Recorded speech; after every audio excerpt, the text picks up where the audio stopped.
বিসমিল্লাহির রহমানির রহিম। আমার প্রাণের নান্দাইলবাসী, আসসালামু আলাইকুম। আমি প্রথমেই মহান রাব্বুল আলামিনের দরবারে শুকরিয়া আদায় করছি। আমি শ্রদ্ধাভরে স্মরণ করি মহান স্বাধীনতার ঘোষক শহীদ রাষ্ট্রপতি জিয়াউর রহমান সাহেবকে। আমি শ্রদ্ধাভরে স্মরণ করি সাবেক সংসদ সদস্য আমার পিতা মরহুম আনোয়ারুল হোসেন খান চৌধুরী সাহেবকে।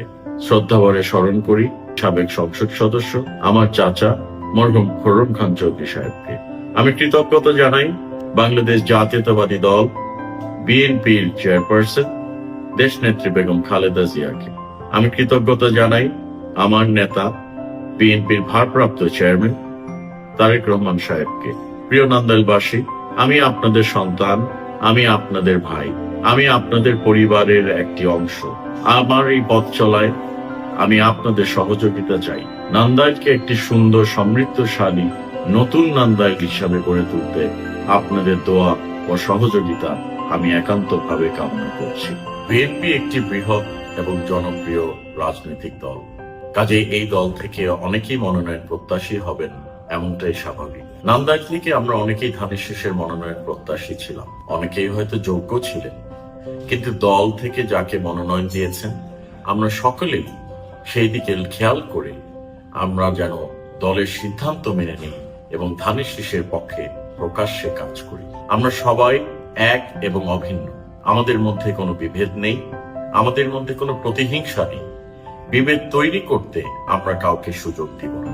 আমরা সকলেই ঐক্যবদ্ধভাবে দেশনায়ক তারেক রহমানের নির্দেশে ধানের শীষের প্রতীকের প্রার্থীকে বিজয়ী করার জন্য প্রকাশ্যে কাজ করে যাব। নেতৃবৃন্দ, এলাকাবাসী, এই মনোনয়ন আমার একার নয়, এই মনোনয়ন আপনাদের সকলে, বিএনপি অঙ্গ সহযোগী সংগঠনের সকলের হক।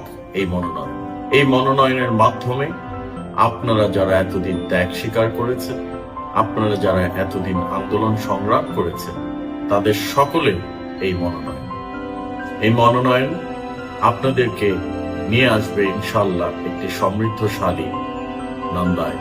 এই নান্দাইল সমৃদ্ধশালী এবং নতুন নান্দাইল গড়ার জন্য আপনাদের সকলকে ঐক্যবদ্ধভাবে ধানের শীষের পক্ষে কাজ করে যেতে হবে।